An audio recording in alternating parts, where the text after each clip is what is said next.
Hello, hello. Hey, Hey, what's up, hey. Kim? Long time no see. Virtual. Hey, everybody, it's Eric J. Olson. I am here with Kim Mahan. How you doing, Kim? I'm doing great. How about yourself? Good. So we are So, good. So far. Kim and I have known each other for a couple of years now. She runs a company named MAXX Potential. So, Kim, why don't you give us a little intro about yourself and what you do? Yep. So I'm Kim Mahan, and as you mentioned, MAXX Potential. I think it's been about 4 years, Eric. So what we do is we provide high quality, entry level technology services at globally competitive rates with a primary mission of just helping people get their foot in the door and start their careers. So, that last part that you just talked about, that was the part that I thought was like the secret sauce when we first met. And I was like, Of that's course. so cool. So, Yeah. can you let's go into a little bit of detail about that? Like, how do you pull that off? Who are the Yeah. different players here? So, well, it's a two-sided business model. So we're focused exclusively on the entry-level space, and I think the company was just founded with this underlying understanding that I have, anybody that's in this industry knows the real skill that you need is the ability to teach yourself. So all of us that are any good at any technology-related job know that we had to teach ourselves most of what they know. So there is formal knowledge. There is absolutely, there is a skill set, but there is a knowledge set, and then there's a skill set. And the skill set you really just learn by doing and solving problems. And so with that in mind, it was just knowing there's a shortage of talent and we needed another way to get people into these careers. You got a lot of people looking to change careers. Some are still paying for their first degrees. Yep. It doesn't make sense to go back to school again when you're really trying to pivot at some point a little further down your journey. And how do we get folks like that in the door? And so what we focused on from day one is really just cast a net for this pool, like who thinks they want a career in technology. We give them a taste of what it's like. We're really candid, really honest. It's not an easy path. You've really got to love banging your head up against a wall. You got to love solving problems. But then figure out how do we get people working as quickly as possible. So when you think about like agile project management, your goal is to have kind of working product as soon as possible. For us, we believe if you're building talent, it's no different. Like you want to get people working on actual real world tasks as quickly as possible, and then you progressively raise the bar in terms of the level of difficulty of the work. Yeah, I think it's a great way to learn because I know for myself, anytime that I wanted to learn anything, I had to be hands-on. I had to do it myself. I mean, I could read about it, but I just wasn't consuming all of that content unless I was actually deep inside of a project that really I was responsible for. So the best kind of learning for me is when I had like a freelance client or, later on a full-time client that I was supporting, and I had to make sure that I understood the technology or the processes or whatever it was that I was doing. I had to understand it inside and out. And if I didn't, then I was kind of letting someone down. So for me, that worked. And it sounds Yep. like you kind of adopted the same kind of Absolutely. philosophy. It's kind of what we see is there's so many people who just what they really want is better paying. They want a better career trajectory towards higher paying jobs. They see technology as a field that might offer that. And then the first place they go is to what I call tutorial land, where Mhm. it's like tutorial. And there's nothing wrong with the tutorials. Every technologist out there has watched many, many tutorials, but they're much more valuable when they're in the context, when you're watching them in the context of solving a real problem, as opposed to just trying to progress through a knowledge set, with really no goal in mind. And so you'll see, like, especially when you're interviewing people that have been through boot camps or been through whatever coursework they have, it's kind of like Free Code Camp, which is an awesome resource. It's awesome. But people will go level 1, level 2, level 3. It's almost like a gaming platform where you're like leveling up. But then if you go ask somebody to demonstrate a skill from lesson 2, chances are, can you just write me a loop on a whiteboard? They're not able to actually do that, which means you haven't acquired the skill. You've been exposed to the concept. Yep. And the only way to really acquire the skill is kind of throw a problem at somebody where you're going to have to write a lot of the loops and you're going to have to create many arrays. And it's by actually doing that over and over that repetition is what gives you the kind of skill that you Right. need to actually be successful in this field. Right. Yeah. Yeah. And in your particular situation, your folks are not trying to just pass a test. They're trying Correct. to actually get something working for real. Right. Correct. So what I Yes. think is really neat is you said it's a two-sided marketplace. On the one side, you have Yep. companies that need IT help, and they Yep. probably don't really want to be paying like super top dollar, right? And then on the Right. other hand, you have people in the marketplace that want to get into IT. So you Yes. teach them IT and you pair the two together. Is that right? Yes, we've developed an expertise in kind of assessing individuals that think this is for them, choosing and then kind of nurturing them as they're in those first couple of years while they're working on real stuff. That's only possible if we actually sell real work. So if we've got paying customers with real projects. I just was fortunate enough earlier in my career, I was at a large Fortune 10 at the time, Fortune 100 organization, when we were discussing sending work offshore. And we sent off at first only that entry level work, only the grunt work, the stuff that we saw as non-strategic. Mm-hmm. And that work, though, there were people at the time when we were having those debates who were, in hindsight, extremely wise, who were like, you know what, 15 years from now, you're going to be sorry. Because if you send all this grunt work offshore, you're no longer going to have a pipeline for producing the talent you want. And so what we've got now is people who are investing big dollars in expensive degrees, but not coming out with the matching experience to be able to step in and do some of the roles. And the way you get that experience, you need both. So it's like we are not anti-education. We are 100% pro education. We're just also about that hands-on application of the concepts as the most effective path, but we need the work. And so we're good now at kind of knowing where this model fits, which types of entry level work. So it is the grunt work. And again, you've got a lot of people in this pool. So one, it's two things. It's like, this is a pool people should take a look at that we know how to assess. These are people who don't have credentials. Their resumes are not going to clear a staffing company screen. So they have non-traditional backgrounds. They're career changers. They might be working in the service industry. They might be working, we have people from all walks of life, literally all types of backgrounds. It's the most diverse pool. I think that's the one thing people remark about first and most often when they actually get to know us and our staff. We are diverse in every way. Diverse meaning age, race, ethnicity, socioeconomic background, educational background. Half of the people showing up at MAXX have degrees, and they've got degrees from all different disciplines. And what they're looking is, how do I get my foot in this door? So what we're saying to our customers is, hey, there's a pool over here that we know how to assess for you. So we are already going to underserved neighborhoods. We are going to we're going to high-end schools. We have UVA grads who are looking to change majors. We have Virginia Tech grads going, but this extremely diverse pool, we believe, is rich with high potential talent, and we know how to choose, give people opportunities, and then most importantly, know what they're able to deliver day one. So which types of work they can actually do so that they're adding value, not sitting in a class. No, I love it. I think it's great because they're getting paid to learn and they have a job. It's from day one. It's fantastic. All right. So I want to dive in a little bit more into the origins of the business model, but I have a programming note. All right. So real quick, so we're going to be doing a giveaway in about 20 minutes. So Kim has been generous enough to offer a 1-hour automation consultation over lunch too. On us.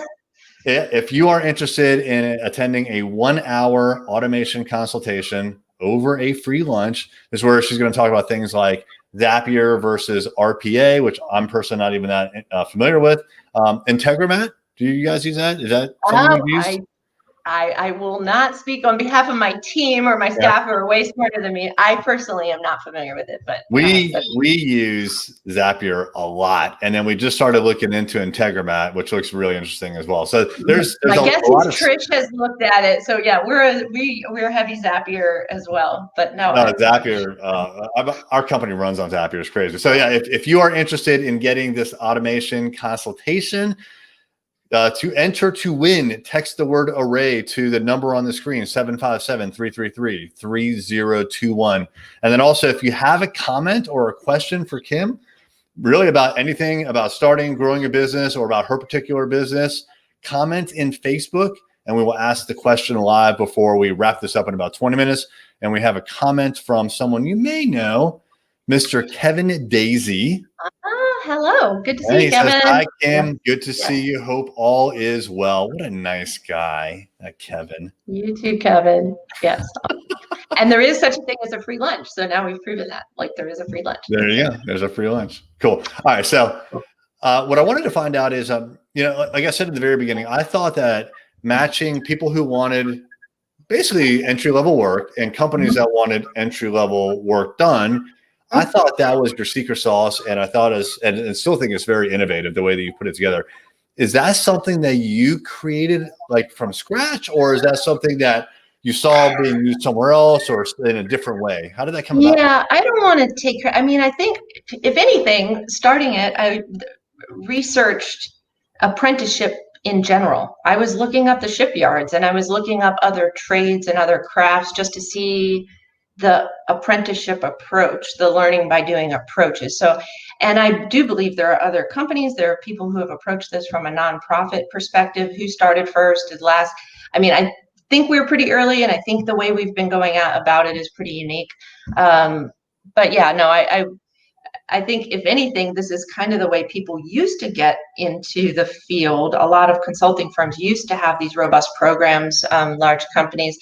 So no, I won't take credit. Who knows? We're all just building on each other's knowledge. It is, I believe, put together. It's just kind of like the intersection of a whole lot of experiences that I've had. It's me, myself, I was kind of a fell off the tracks gal who needed someone to open a door for me early on. And it was learning by doing that did that. So it was starting my own web. It was way back late 90s. So I might even be a little, I'm a little further along than y'all, but late 90s, the web was just taking off, and teaching myself to build web pages real quickly transitioned to starting my own business.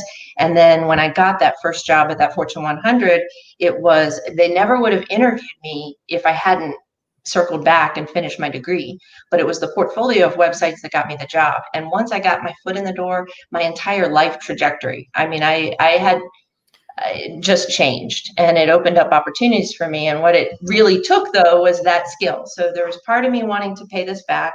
There's part of me, once I got my foot in the door, that entire career was largely managing offshore teams who were all wonderful. Like most of my job was moving work around the world and managing large teams. So don't get me wrong, you can work with offshore teams and it can be successful, and there are good reasons and good cases for when to do that.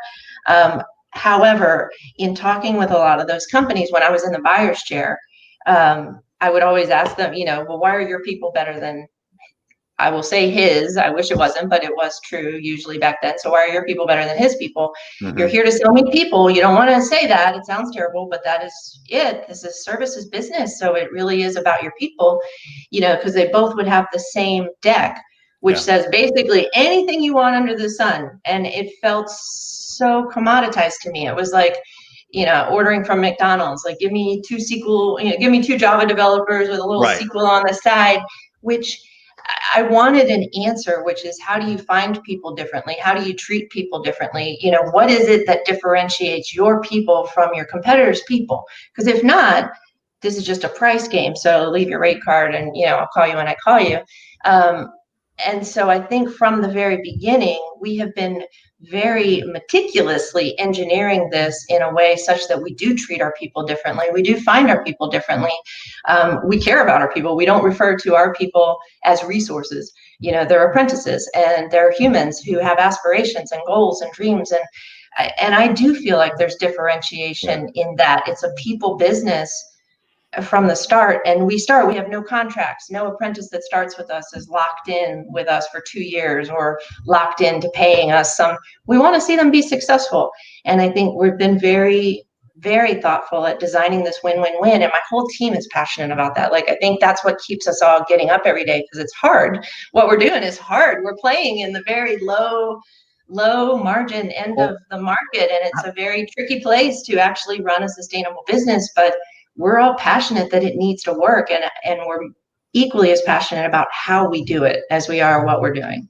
How do you go about finding the right entry-level folks for these positions? Because these are people that probably don't know how to program, right? Or maybe they just barely know. So you can't really interview on skills. What are you interviewing for? Yep, we're interviewing for passion. So the other, advice for any company, it's like what you're hiring for above all else should be alignment with your values. So when I mentioned how diverse our company is, like literally all these different perspectives, which we all love, the thing that's common is really the love of technology, love of what we're doing. Our personal values is what we're looking for. And so at MAXX, that is 5 things. So we call it the MAXX mindset. It is curiosity. We want people who want to know, not just get something working, but they want to know why it works. We want authenticity, like people who will just keep it real, admit when they don't know, raise their hands when they're, in over their head. We look for collaboration. This is not a individual sport. Everything we do, you will end up working with teams and with other people. So we're looking for team players. Initiative. We just all like the A+. We all like the cherries on top, and we like the stars. And then perseverance, which is, as I mentioned, you got to enjoy banging your head up against a wall. So when we're looking at people who have no experience on their resume, how do we vet that? It's like tryouts. I often compare us to the minor league. We have a tryout process. It's the career lab. And that's really for goodness of fit from both sides. So someone who's thinking, like somebody said, oh, you should look at going and becoming a programmer. Well, first of all, there's a whole bunch of other jobs that aren't programming. They may not have considered cybersecurity. They may not have considered quality assurance. There are entire career pathways they haven't heard of. They may not even know what Salesforce.com is, or ServiceNow, or, there's just so many enterprise tools that can also get you in that high-paying job. But underneath it all, you've still got to love problem solving. You've still got, the values that we mentioned. So our career lab is designed to both give people who are curious. It's 100% free. It's open to the public. Give people who are just curious, like, is this a good choice for me? Come and try it out. If you don't like it, it's free. If you show up on Monday and say this isn't for me and you're not coming back Tuesday, hey, no harm, no foul. Give us feedback. Make sure if we screwed up, let us know. But if not, that's okay. We've saved you some time, and we didn't swipe your credit card or take your money and promise you something. Yeah. If you do love this, we're looking for that tenacity, and it's intentionally designed to see people under stress. We throw, hands-on projects at people with very little guidance, and because we want to see much more how they approach that, and even more than that, whether or not they enjoy kind of the process of hands-on work. And if somebody's got that, we know we can take them from there. We can build on it. That's awesome. All right, cool. Hey, a reminder, if you want in on the 1-hour automation consultation and the free lunch that goes along with that, then go ahead and text in the word array to 757-333-3021. We're going to pick a winner in about 6 or 7 minutes. So now's the time to do that. Also, Kim, we have a question from once again, Mr. Daisy. From Mr. Daisy. Yes. So thank you, Kevin. So I see the question is, what are we doing to market your business to clients and or candidates? Well, I suppose I'm here talking with you two, with the magnificent Eric. That is one way. Wow. To be honest, this is not one of our strengths, and we are working on it. So this is like a focus at MAXX. Up until now, it has been a lot of word of mouth. I think during those first couple of years, we needed to tune the model, make sure we got it right. So we needed actual delivered work under our belt. Well, now we have that. We have that in droves. We have examples where we've taken large offshore projects, 10-person teams, and we have successfully moved that work to Norfolk, and it's being executed, at cost and transitioned over this. So now we've got the kind of proof, the validation of the product. Yep. And we're trying to ramp up our marketing. It's gotten more challenging now, COVID, because a lot of that used to be in-person networking, high touch, get to know people. Yeah. And now we are exploring digital marketing avenues. Like I think Array Digital is in an extremely important space right now. Everyone in your field, because we've all got to figure out how to get this word out in this new global. It's not a new global landscape. We had just been headed down a hyper local path, and then now that's kind of temporarily, at least. We're rethinking that. So great question. So. Sean, wow. So Sean, the invisible director behind the scenes, and he just changed my name. Wow. I kind of like it. I may change my LinkedIn. Eric the Magnificent J. Olson. That's That's silly. I appreciate that, Kim. That was nice. But yeah, you are creating a two-sided marketplace. So you have to market to, the potential employees and the potential customers or clients. And so one is, to the employees is kind of, we would call it B2C because you're going after individual consumers. Yep. And so that's got one strategy. So maybe like if you were to do digital marketing, it would be like Facebook, either Yep. posting on Facebook or running ads against those individuals. But then on the other side, you have the B2B, which Yep. is where you're trying to get clients, totally different strategy. So maybe like LinkedIn is good there, or events, right? So you've actually had to do like two different kinds of marketing. It seems like I'm sure there's a lot of overlap, but still, that's a lot to take on. Yes. So in theory, yes. However, from the very beginning, we haven't had to do a lot on that B2C. It has been almost all word of mouth, which we believe is a credit to how we're doing it. So it's like our alumni refer people to us. It's just, and that I think in order to expand and grow and go to the next level, we're going to need to start doing more there. But to be honest, right now, if you saw when I first introduced myself, I started on the services side because that's where we need to focus right now. We have a waiting list of people to get in. There are a lot of people looking for work right now, a lot of people. So we have people lining up at the door. That's not the problem right now. Right now, it is securing the contracts and the work, and it's getting those. We're ready to swing bigger. We can take on larger contracts now, where we really can get more people to work faster. And I think a lot of companies are open right now. They're all talking about, everyone's starting to revisit that degree requirement. And we're not even anti-degree. Like I said, half of our pool has degrees, doesn't have, but we have turned down UVA grads and we've hired high school dropouts, and vice versa. I mean, we're really looking for the things I mentioned earlier. The degrees, great. It doesn't look bad. Certifications don't look bad. If anything, they show your passion. They show you studied for, they show a deliverable, but they're not enough alone to get you through the second and third interviews. So we're focused right now on the customer side. I think for us, the areas where we're strong, the robotic process automation, absolutely, quality assurance, application maintenance and support, security operations, entry level, help desk roles. So the problem we're solving for our customers there is that these entry level roles have high turnover by nature. So it's like anyone who's going to be good in technology isn't going to want to stay in a help desk job for very long. They're going to, 6 months, 12 months, they're going to be out because they're ready to move on to something harder. That's what you're looking for, is someone that wants to keep climbing. But everybody who's going to be good at technology would benefit by spending 6 months in a help desk role. So for us, it's like, we're just telling the customer, hey, never post that role again. We have a steady supply. We'll handle the cross training. So you're never going to have downtime, and we handle that as a service. And most of our customers find that extremely valuable. We need to figure out how we get that message out and position it in a way that, our customers understand, hey, we can save you time, money, all this work here that you don't want to think about.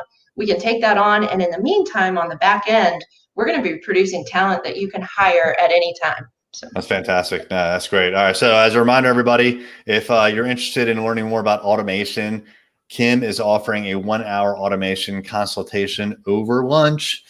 She's going to talk about things like the RPA, which she just talked about briefly, Zapier, and other automation solutions. So text in the word array to 757-333-3021. We have a question here from Zach. He asked, how do you forecast what solutions a client would need from a training perspective years from now? Great question. So yeah, you know what technologies are hot right now, but technology is always changing. So how do you know like where you should be putting your focus? Because some of these technologies just fizzle out.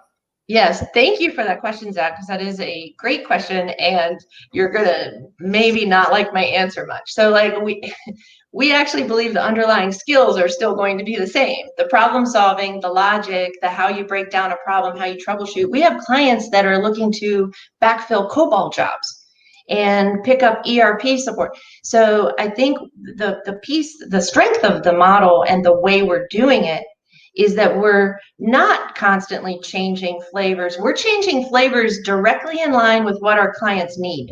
So like, because it's paid for by the market, you are always in line with the market need. And so the way we're forecasting is kind of listening, what are, business analytics, decision analytics, big data, this area, that is an area too where we have started doing, like, we do the entry level data cleanup, data quality, data management tasks. But we're not, for me as an emerging tech person, I'm always trying to figure out, like, where's this going? Where's this going? But you're not teaching we don't teach to the flavor of the year. So like when people say, like, what language do you teach? We're like, all of them. What we're teaching as apprentices not to be afraid of languages, you've got to get to the hard stuff in one of them. It doesn't matter. Right. We're not saying it's got to be Go. It's got to be, like Angular, React, pick whichever one you want.